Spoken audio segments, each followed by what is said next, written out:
Sa Matthew chapter 4, ay makikita po natin yung temptation na binigay ng demonyo sa ating Panginoong Jesus. At makikita po natin dito ang isang napakagandang karakter ng Panginoon na maaari natin gawing huwaran, modelo, standard sa ating buhay. Matthew 4:1. Then Jesus was led by the Spirit into the desert to be tempted by the devil. At doon pa lang sa opening sentence na yan, napakarami na po nating pwedeng maging leksyon. First of all, that the Lord was Spirit-led. Ang ginagawa ng Panginoon ay ayon sa udyok, bulong, turo ng banal na Espiritu.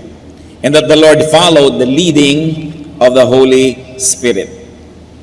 If you are being led by the Holy Spirit to go to the desert, to the wilderness, and to stay there and to fast for 40 days and 40 nights, that's not an easy thing to do. Maaring tayo mga tuwiran, tumanggi, umiwas, subalit siya ay sumunod. In our lives, what can we learn from the lovable Jesus in this verse? Be Spirit-led. Listen to the voice of the Spirit. Kaya nga ang kabilin-bilinan sa Revelation 2:29, he who has an ear, let him hear what the Spirit says. Pakinggan ang inuudyok, ibinubulong ng Espiritu. We must be spirit sensitive. Pagka po may ipinapagawa ang Panginoong Diyos, kailangan tayo tahimik, quiet enough to hear the voice of God. Because seldom will the Lord raise His voice and shout. Most of the leadings are given through whispers, through quiet persuasion. Kaya kailangan po mayroong enough space and time in our lives when we are quiet so we can process the proddings of the Holy Spirit. But as children of God and the children of truth, we must discern if the Spirit is of God. Dahil may evil spirit din na bumubulong-bulong at nangihikayat, nang aakit. 1 John 4:1, do not believe every spirit, but test the spirits to see whether they are from God. Examine the things we do. Examine the things we like to do. And we ask ourselves, is it from God? Kung may nakasakit ng inyong damdamin at gusto nyong saktan din, itatanong nyo lang sa sarili nyo, is this leading from God? Kung gusto nating gumante, is this from God? Na-offend tayo, meron tayong gustong gawing retaliation, is this from God? Makinig lang po tayo sa Espiritu ng Diyos, tayo makaiiwas na sa napakaraming mga pagkakamali at sa napakaraming mga sakit sa buhay. How do you do that? How do we discern? How do we develop discernment? If the Spirit is from God or not, immerse yourself in God's Word.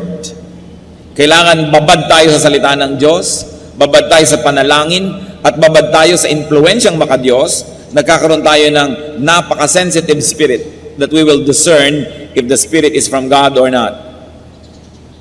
Because it is the Word of God that will confirm or deny the source of a message. Kaya kung puro tayo emosyon, puro kanta, puro talon, puro sayaw, pagkatapos walang pag-aaral ng salita ng Diyos, nagiging emosyonal lang tayo, ang mangyayari, tayo maring paglaruan ng ating damdamin, nagkakaroon ng maraming bukas sa pintos para sa pandaraya ng mga masasamang espiritu, akala tuloy maging ng anak ng Diyos, ang sinusunod nila ay Diyos, yun pala hindi na. Every spiritual activity must be based on and tempered by the Word of God. By an intelligent study of the Word of God. Hindi puro emosyon. So be led by God's Spirit, not by a bad spirit.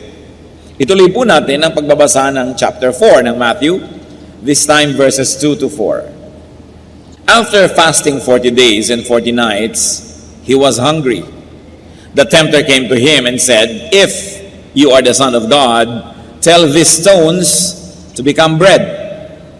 Jesus answered, it is written, man does not live on bread alone, but on every word that comes from the mouth of God. So the Lord transcended his physical need and want and condition and resisted the temptation of food. Sa biglang tingin, ano ba naman ang masama na yung bato ay gawin nga niyang tinapay, gutom siya, pero what would have happened? Mahuhulog siya sa patibong ni Satanas. He would play the game by the rules of Satan at hindi siya nadaya. Para hindi po tayo madaya, we can learn from the Lord Jesus. Transcend your physical, your present, your temporary situation. Yung atin pong panandali ang mga hirap, gutom, pangamba, pagdurusa, lungkot, huwag nating payagan yan na maging entry point ng pandaraya ni Satanas. Nothing is forever, not even sorrow, not even discomfort, not even problems. Pero pagka tayo nawawala ng pag-asa, yun ang mahirap. Kasi pag wala na tayong pag-asa, humihiram na tayo kay Satanas ng mga pamamaraan para malutas ang ating kalagayan. Pero kung meron tayong inaasahan, alam nating kailangan ay magpakatatag ako, mananatili ako sa tama, sa makadiyos, matatapos din ito dahil may inaasahan ako na wakas nito. And Jesus is our hope. No matter how difficult the situation, do not receive anything from the devil, though it might be what you need. And very especially, though it might be what you want. Do not receive money, or fame, or glory, or pleasure from Satan, though you may want it. Because God wants you well, God wants you prosperous, God wants you all right. May panahon, dapat lang lampasan natin yung mga pagsubok, dapat nating lampasan yung mga panandali, ang mga hirap, at sa dulo no, nandun ang mga kamay ng Panginoong nakaabang para tayo yakapin at tayo'y tanggapin. Huwag tatanggap ng anuman kay Satan. Meron tayong pangangailangan, si Satan ang nag-aalok na ibigay ito, huwag tanggapin. Sapagkat si Satanas ay hindi mabuti, hindi siya nagbibigay. Pagka meron niyang parang ibinigay, ang laki ng bawi. John 10:10, the Lord said, the thief, referring to Satan, comes only to steal and kill and destroy. Wala siyang ibinibigay na mabuti. Pero syempre, ang ibibigay niyang lason, sugar-coated. Ang ibibigay niyang kasinungalingan will come dressed as truth. So be very discerning and do not be swayed by your temporary need to the point that you will hurt your eternity. So, tinukso ni Satanas ang Panginoon. Kung Diyos ka talaga, kung ikaw talaga yung akala mo at sinasabi mong ikaw, ba't di ka maghimala? Gawin mong tinapay ang mga bato. But the Lord responded to the situation, to the issue, to the offer with a verse. Sabi niya, man does not live by bread alone. Hindi siya nakipagtalo. Ang isinagot niya, salita ng Diyos, nakasulat sa Biblia, kaya hindi pwedeng makipagtalo si Satanas. Pwede lang makipagtalo si Satanas sa sarili nating karunungan, sa sarili nating pangangatwiran. But when you quote the Word of God is powerful, that Satan has no choice but to submit to it. Psalm 119:42, I will answer the one who taunts me, for I trust in your word. And the answer is God's word. What can be learned, brother and sister? Respond with a verse. When people taunt you, when people give you temptation, pag ginagalit ka ng tao, tinutokso ka ng tao, ang sagot mo, verse. Sabihin mo man sa kanya yon o sa loob-loob mo lang, ang mahalaga, verse. That's why it's important to memorize verses. We should memorize the Word of God. Tiyakin nyo lamang po na ang inyong interpretation at application ay hindi self-serving. Kasi meron naman talaga nagko-quote ng verse pero baluktot para lamang palakasin ang kanyang depensa, para lamang magmatigas sa kanyang gustong sabihin at gawin. Pero ang sabi ng Psalm 119, verse 11, I have hidden your word in my heart, that I might not sin against you. At kung sa puso nakatanim ang salita ng Diyos, paano mag-uugat doon ng kasalanan? May naunang nakatanim. Kung sa utak natin, sa ating isip, ay nandun na ang salita ng Diyos, naunahan na niya yung masama, paano pa makapaghahari ang masama doon? Meron ng nakalagay na nakabutihan doon. Kaya ang mahalaga, alamin, isaulo ang salita ng Diyos. So, no argument, the devil dropped the issue and just opened another issue. Matthew 4:5-7. Then the devil took him into the holy city and had him stand on the highest point of the temple. If you are the Son of God, he said, throw yourself down, for it is written, he will command his angels concerning you, and they will lift you up in their hands, so that you will not strike your foot against a stone. Jesus answered him, it is also written, do not put the Lord your God to the test. Ang temple po sa Israel ay nasa isang gilid ng syudad. May 4 na pader, 4 na dingding na makapal at mataas ang syudad. Doon sa isang sulok noon, sa isang gilid, nandun ang temple. At doon sa gilid na yon, napakataas ng bangin. Doon sa ibang mga side, pwede kayong lumabas ng wall at maglakad patungo sa iba't ibang direksyon. Pero itong side where the temple is, or where the temple was, ang gilid niya bangin na napakalalim na. Kaya pagka nahulog kayo mula sa templo, napakalalim na inyong kahuhulugan. So dinala pa ni Satanas si Lord doon sa ibabaw ng pinakamataas na bahagi ng templo at pinatingin doon sa bangin at sabi, kung ikaw nga anak ng Diyos, tumalon ka. Di ba? Sabi sa Biblia, eto, nagkukot na sa Biblia si Satanas. Kaya hindi lahat ng nagkukot sa Biblia ay galing sa Diyos. Tatandaan nyo yan. Dahil mali ang paggamit ng quotation. Sabi sa Biblia ay hindi ka papabayaan ng langit. Sasaluhin ka ng mga anghel ni hindi sasayad sa mga bato ang iyong paa. O talon na. Patunayan mo kung sino ka. At ang sabi ng Panginoon, do not put the Lord your God to the test. It is also written. Nag-quote na naman ang Panginoon sa Biblia. So the Lord did not walk into a trap. The Lord did not call the dare. The Lord did not prove Himself. And the Lord did not allow Himself to be measured by Satan's standards. Napakarami po sa mga tao ang dapat matuto dito dahil marami tayong pinapasok na gulo dahil lang tayo natutuksong patunayan kung sino nga tayo. O kung talagang matapang ka, kung maunang manuntok. O kung talagang magaling ka, gawin mo ito. Kung talagang matibay ang dibdib mo, itong unahin mong gawin. Kaya tuloy nagkakagulo ang mundo. Pero sabi ni Lord, it is also written, huwag mong bibigyan ng ganitong uri ng mga test ang iyong Diyos. Huwag po tayo mga kapatid papasok sa mga tukso, sa mga trap. Pag pinuprove na kung sino ka, kuminsan yung mga ibang younger people, ipoprove nila na magaling sila, mahusay sila. So anong gagawin nila? Magre-rebellion, gagawa sila ng sarili nila mga kingdom. Pero may pinuprove lang sila na magaling ako, kaya ko rin yan. But it's a trap. Because anything that is not done from a pure motive could only be the prodding of evil spirits. Sapagkat motibo ang tinitingnan sa atin ng Diyos sa ating ginagawa. Psalm 141 verse 9, keep me from the snares they have laid for me, from the trap set by evildoers. Iiwas niyo po ako sa mga patibong, sa mga bitag. So keep me from friends and family. Keep me from myself, na nagiging dahilan para ako hindi makapag-isip ng mabuti dahil kakampihan ako agad, uudyokan ako agad, na patunayan kung sino ako, na magaling ako. Ito po ay mga patibong. Avoid traps. At syempre, sinasabi din sa Biblia, ang mga babaeng magaganda at magagandang magsalita, ganon din ang mga lalaki na mapang-akit, ay trap yan sa mga married people who should not even entertain such persons. They are traps. Oras sa pumasok ka, hindi mo alam, bitag pala, ang hirap ng lumabas.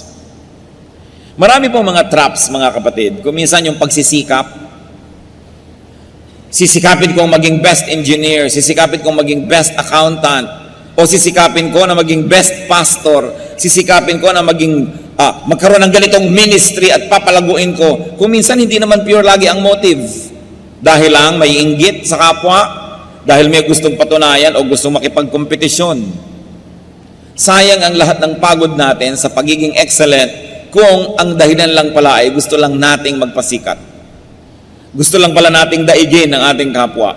Si Solomon na pinakamarunong na tao naglakad sa balat ng lupa, sabi niya sa Ecclesiastes 4 verse 4, I saw that all labor and all achievement spring from man's envy of his neighbor. Nagpapalaki ng bahay, hindi dahil kailangan niya o gusto niya, kundi dahil gusto niyang daigin ang kanyang kapitbahay. Estudyante, pinipilit ng magulang, taasan ng grade, taasan ng grade, taasan ng grade. Hindi lang talaga para matuto, para madaig pala ang mga kaeskwela. Husayan mo ang isang bagay. Kaya ganyan na rin siguro yung mga kuminsan ay walang kabuluhan na nagpapalagay sa Guinness Book of Records. Pinakamahabang hotdog sa mundo, 3 kilometro. O ano ngayon, ang napala mo na may pinakamahabang hotdog sa mundo, nalagay ka lang sa Guinness Book of Record, natalo mo lang yung dating may record.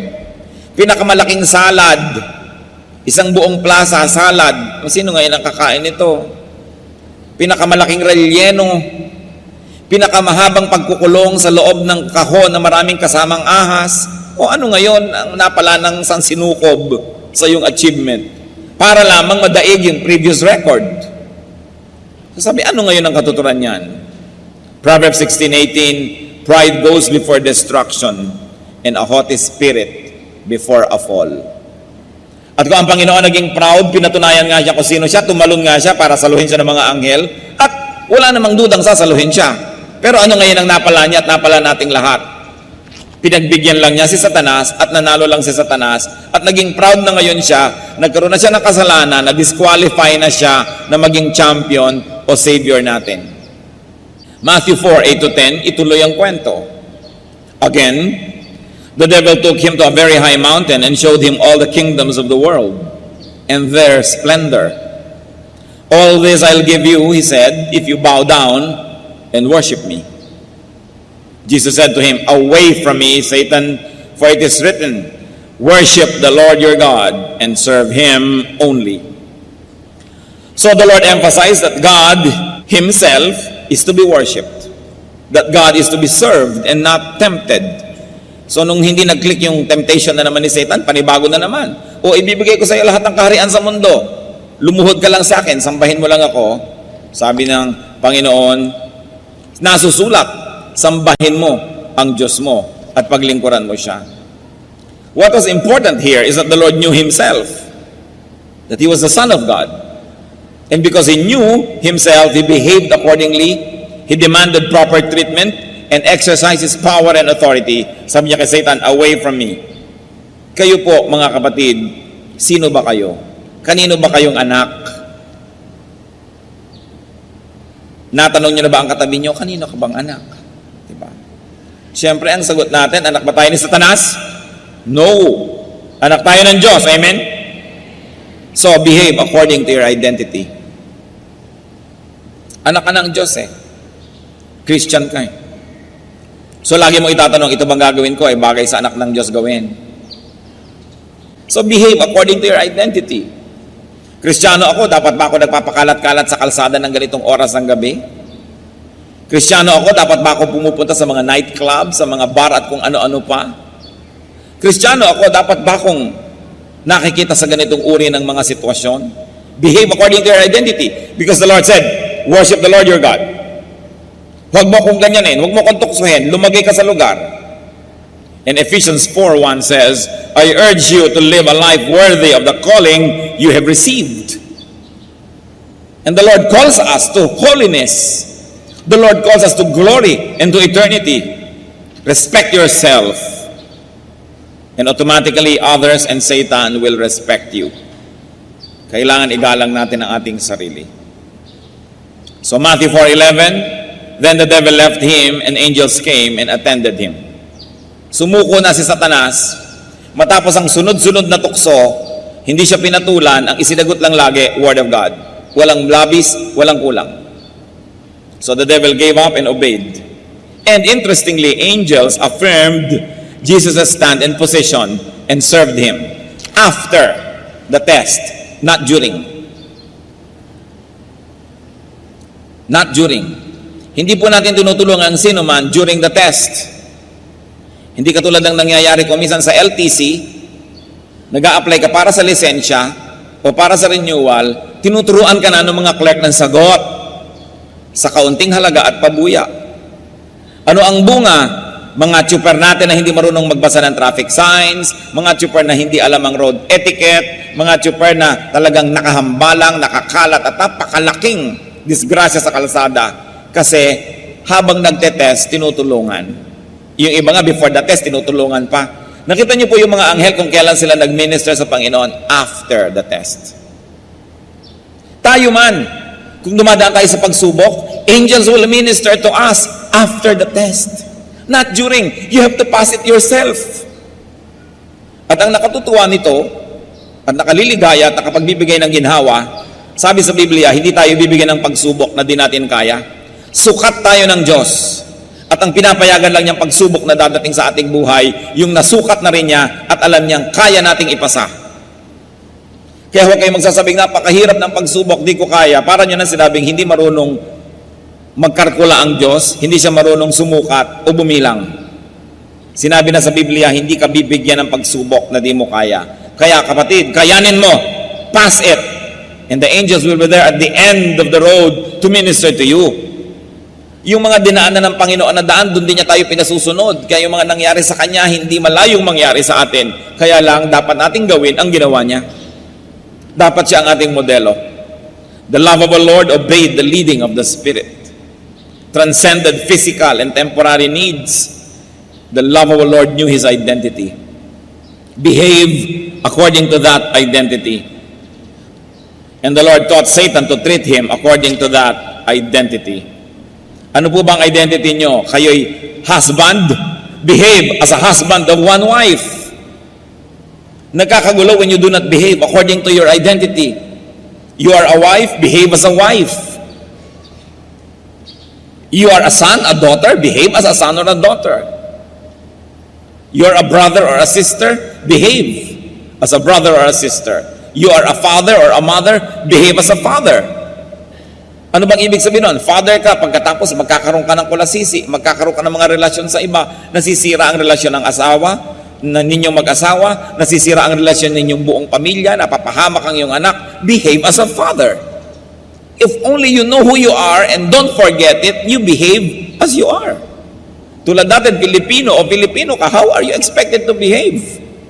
Dapat malang tangkilikin mo ang mga product ng sarili mong lahi, ng sarili mong bayan. Dapat malang ibigin mo ang iyong bayan. Huwag mong kalatan ng mga ilog. Huwag kang dumagdag sa problema ng bayan, kundi solve the problems of the nation because you are a Filipino. Kung Filipino Christian ka, anong dapat na behavior mo? Marami po talagang tao nawawala sa sarili, kaya nagugulo ang buhay. May asawa na, nag-entertain pa ng iba, kahit man lang sa isip. Behave according to your identity. Hindi mo na dapat ina-entertain yan. Masaya ka man o hindi. Kung malungkot ka, di malungkot ka, magtiyaga ka. Pero hindi mo dapat nasirain yung image mo kung ano ka. And remember, we were created in God's image. We are God's workmanship to do good works. And you are a Christian. Kung Kristiyano ka, anong yung identity? Bagay ba sa bibig ng Kristiyano ang nagchichismis? Bagay ba sa Kristiyano yung rebellious sa kanyang spiritual authority? Bagay ba sa Kristiyano yung namimintas? Bagay ba sa Kristiyano yung kung sino ang kumupkup sa'yo, nag-alaga sa'yo, nagpakain sa'yo, bigla mong tutuklawin? At pagkatapos, pagsasalitaan mo ng masasakit at masasama para lang magmukha kang mabuti at martir, kaawaan at tulungan ng iba? Bagay ba yon sa bibig ng Kristiyano? Bagay ba sa mga Kristiyano na nagsusuporta sa mali?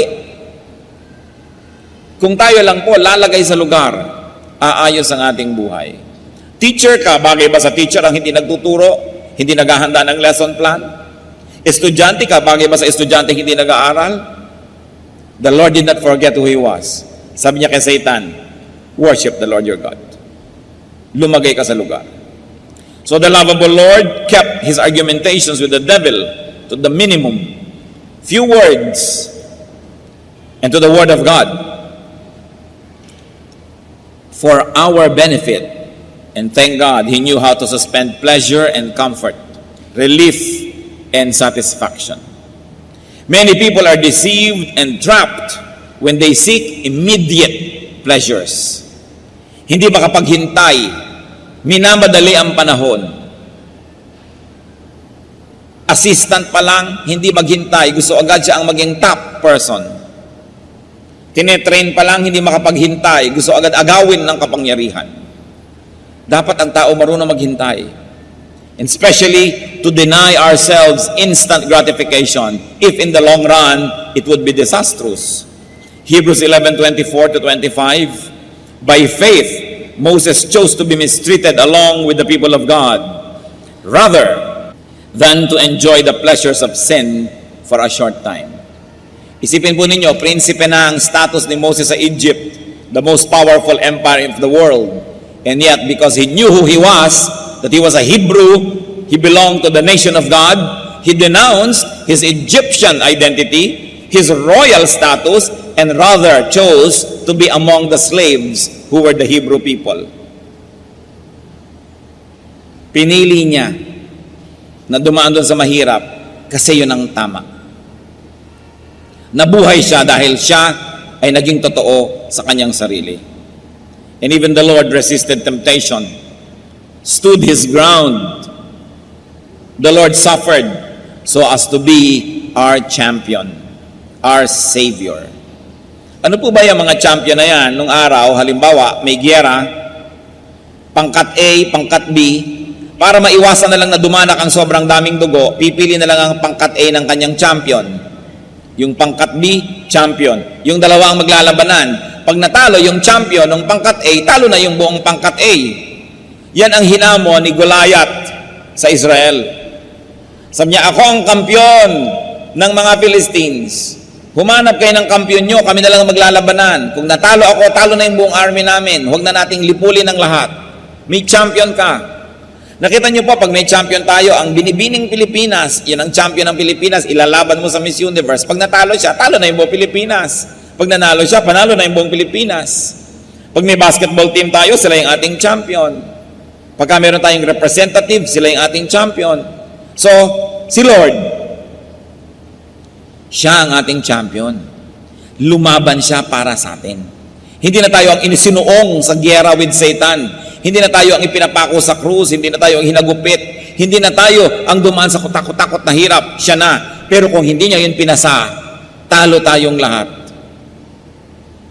But because he stood his ground, no matter how difficult, na ipinapako na siya sa krus, ibinabaon ang mga malalaking bakal na pako sa kanyang laman, litid, buto.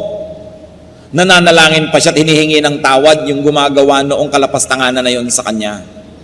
Kung siya'y nagalit, napuno, napikon, at gumawa ng hindi maganda, hindi na natin siya champion. Kasi ang champion na kailangan natin para mahugasan ang ating kasalanan ay yung walang kasalanan. Ang kailangan nating champion para tayo luminis ay yung may malinis na dugo. Tiniis niya ang lahat so that He will remain to be our champion. And thank Jesus because He is our victorious champion.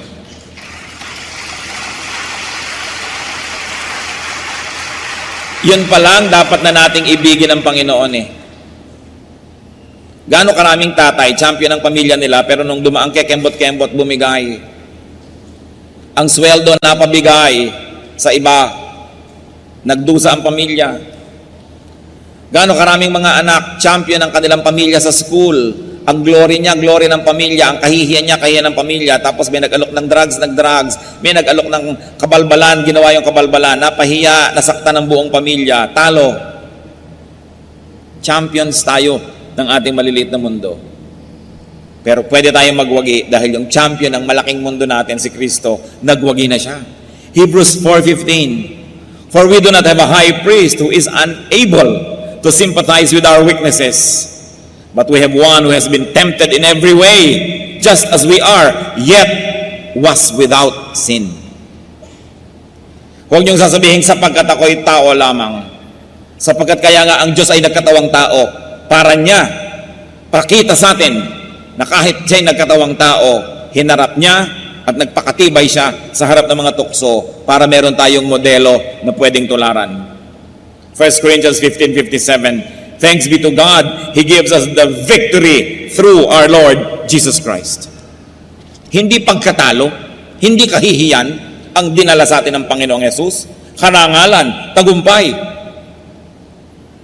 So when tempted, remember, learn from, and be like Jesus.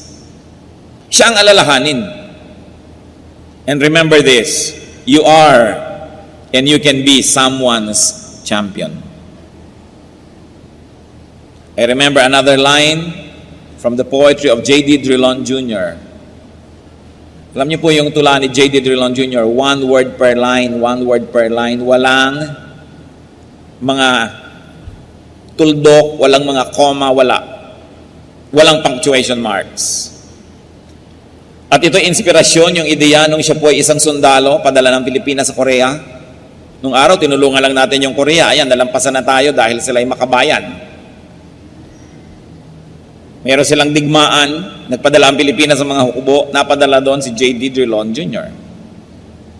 At nung nasa loob siya ng foxhole, nakikipagbarilan doon sa mga ibang kalaban sa kabilang foxhole, sabi niya, we are at war because elsewhere our leaders failed to make the peace. Yon.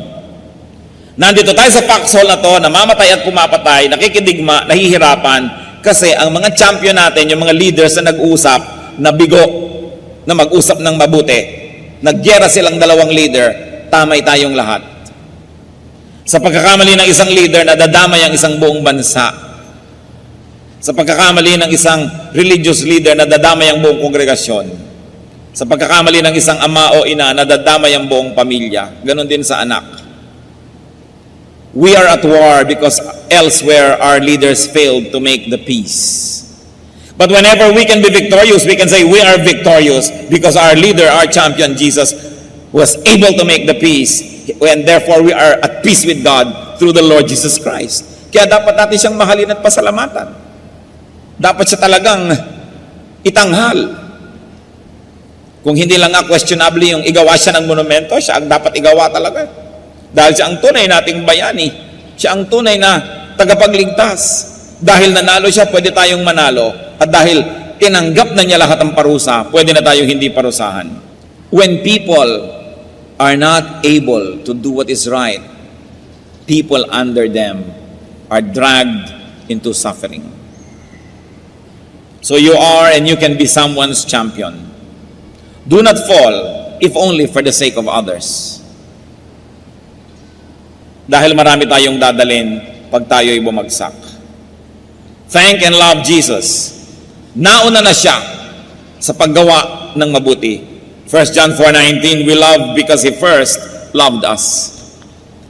Nauna na tayong minahal ng Diyos, dapat tayong makipagmahalan sa Kanya. At itong dapat nating i-develop, I don't know how you will do it in a personal way, but develop a personal love affair with Jesus. Isang personal, maganda, masarap na relasyon. At salamat na lang dahil nanalo na siya. Huwag kayong malungkot, huwag kayong magluksa, huwag kayong matakot. Revelation 5:5, do not weep. See, the Lion of the tribe of Judah, the Root of David, has triumphed. Nagwagi na. At lahat tayo nakinabang at nakikinabang dahil sa kabutihan ni Jesus, dahil siya ang ating champion. 2 Corinthians 5:21, God made Him who had no sin to be sin for us, so that in Him we might become the righteousness of God. Christian, love your hero, love your champion, love your Savior. At paano natin masusuklian ang kabutihan ng Panginoon bilang champion natin? Be a champion to someone. Fight a good fight for the sake of those who believe in you, for the sake of those who trust you, for the sake of those who rely on you. At mas marami tayong taong pinamumunuan o nasasakupan, mas malaking ating pananagutan. Jesus is our champion.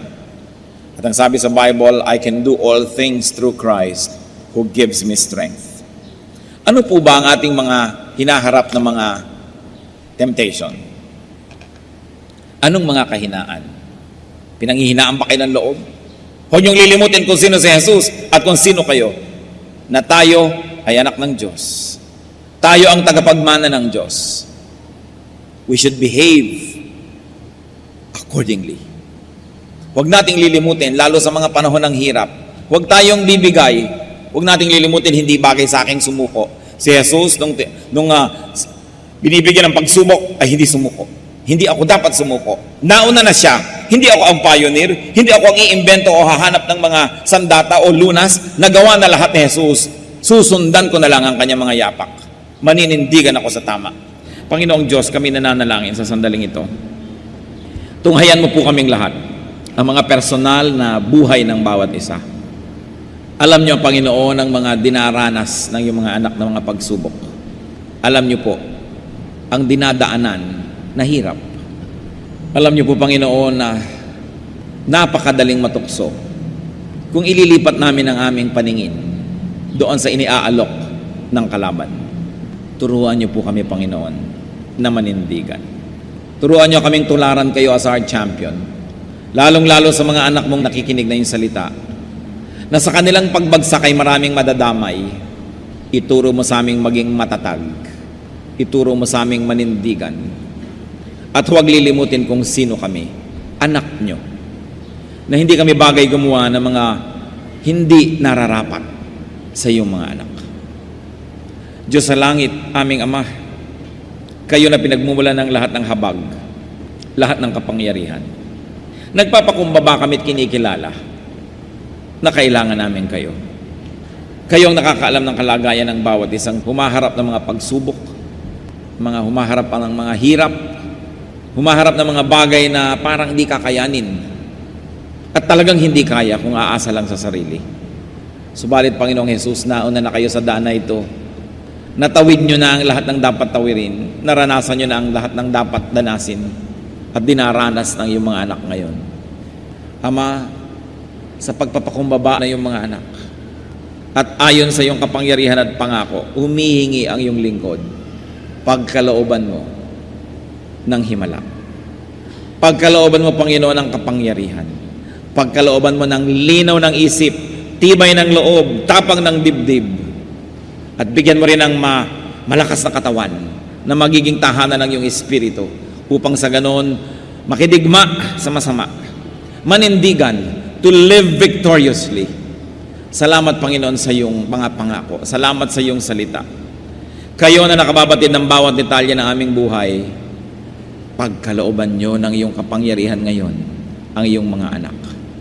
Puspusin mo ng iyong karunungan, ng iyong kabanalan, ng iyong kapangyarihan. Mapagtagumpayan at matawid ang mga tukso, ang mga pagsubok na ngayon ay hinaharap.